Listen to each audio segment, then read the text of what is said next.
Shalom, puji Tuhan, Bapak Ibu Saudara yang dikasihi Tuhan. Renungan firman Tuhan hari ini tentang yang muda atau yang tua. Kalau Bapak Ibu Saudara memilih buah, apakah akan memilih buah yang muda atau yang tua? Tentu jawabannya tergantung buah apa. Kalau buah mentimun, yang muda lah yang dicari orang. Kalau kita sedang kepanasan dan kehausan, itu kita lebih memilih kelapa muda daripada kelapa yang tua. Tetapi sebaliknya, ada buah yang enak justru kalau sudah tua, seperti rambutan, pepaya, durian, dan lain-lain. Bagaimana tentang manusia? Mana yang lebih berguna, orang muda atau orang yang tua? Kalau kita suruh memilih ketika kita berobat, ada dua dokter, yang satu masih muda baru lulus, yang satu sudah tua, sudah berpengalaman. Kita milih yang mana?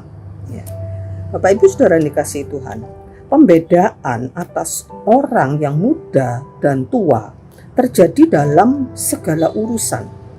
Ada pandangan yang mengagungkan masa muda, sebaliknya ada yang mengagungkan masa tua.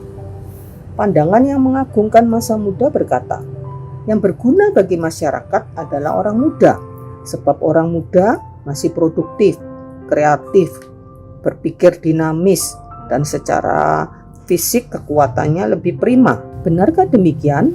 Benar. Tetapi sebaliknya ada pandangan yang justru mendewakan masa tua. Kongfuzi mengagungkan masa tua, dan ia berkata, pada umur 20 orang belajar bijaksana, umur 30 tumbuh bijaksana, umur 40 merasa bijaksana, umur 50 mencoba bijaksana, umur 60 mulai bijaksana, umur 70 baru bijaksana. Nah, bagaimana dengan ajaran Alkitab?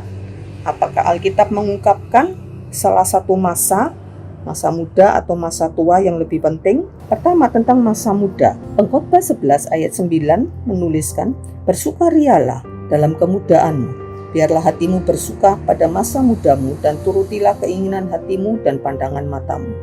Di sini masa muda dianggap sebagai masa kegembiraan dan Tuhan memberi kebebasan agar orang menikmati masa muda. Namun ayat ini tidak berhenti sampai di sini, tapi dilanjutkan. Tetapi ketahuilah, karena segala hal ini Allah membawa engkau ke pengadilan. Artinya orang harus mempertanggungjawabkan penggunaan masa mudanya kepada Tuhan. Dan kemudian dilanjutkan lagi dengan pedoman. Ingatlah akan penciptamu pada masa mudamu. Yang kedua, pandangan Alkitab tentang masa tua. Di Mazmur 92 ayat 13-16 tertulis, orang benar akan bertunas seperti pohon kurma. Pada masa tua pun mereka masih berbuah. Pemazmur ini mengerti sifat pohon kurma. Umur pohon kurma bisa puluhan bahkan ratusan tahun. Buah kurma justru semakin berkualitas ketika pohon itu sudah tua. Pemazmur ini tidak berkata bahwa masa tua adalah masa menghasilkan buah yang bermutu. Apa sebabnya? Pemazmur ini melanjutkan, mereka yang ditanam di bait Tuhan akan bertunas di pelataran Allah. Masa tua adalah masa berbuah karena berakar pada Tuhan. Apa tujuan berbuah pada masa tua? Pemazmur ini menulis untuk memberitakan bahwa Tuhan itu benar, bahwa Ia gunung batu. Artinya masa tua bukan untuk menganggur, melainkan ada fungsinya, yaitu bersaksi kepada generasi anak cucu tentang kebenaran dan kesetiaan Tuhan. Jadi Alkitab tidak mengagungkan masa muda lalu melecehkan masa tua, atau sebaliknya, mengagungkan masa tua dan meremehkan masa muda. Yesaya 46 ayat 3-4 merangkum sikap Tuhan terhadap masa muda dan masa tua.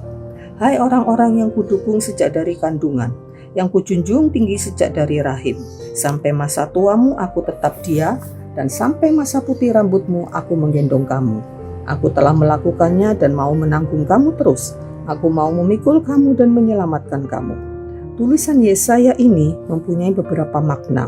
Yang pertama, tulisan ini bermakna bahwa Allah adalah Tuhan atas masa muda dan masa tua. Ia berdaulat atas masa muda dan juga masa tua.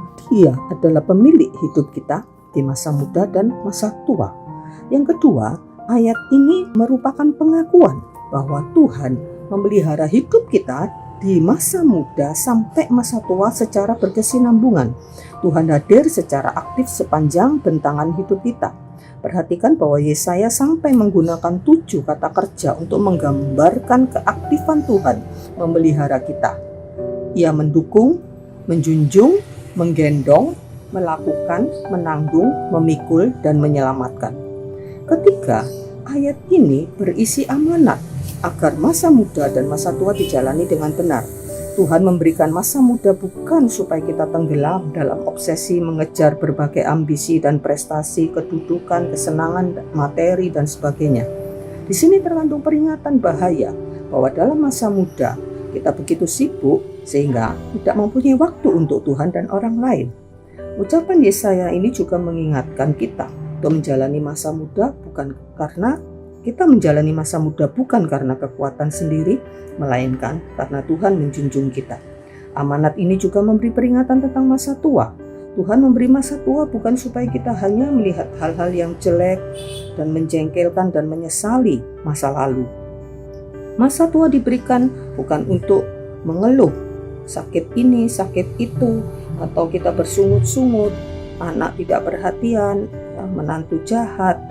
Ucapan Yesaya ini mengingatkan kita untuk melihat hal-hal yang baik, yaitu bahwa Tuhan sungguh telah bermurah hati dan bahwa kita menjalani masa tua bukan sendirian, melainkan Tuhan sedang menggendong kita.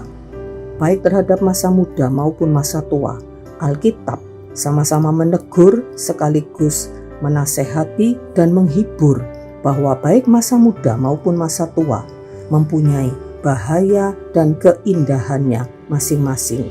Jadi Bapak Ibu Saudara, mari maknai hidup dengan benar, nikmati hidup dengan benar, dan menjadi berkat sejak masa muda sampai masa tua. Dan kita percaya hidup kita dari masa muda sampai masa tua menjadi kehidupan yang penuh makna dan kehidupan yang indah. Amin. Tuhan memberkati.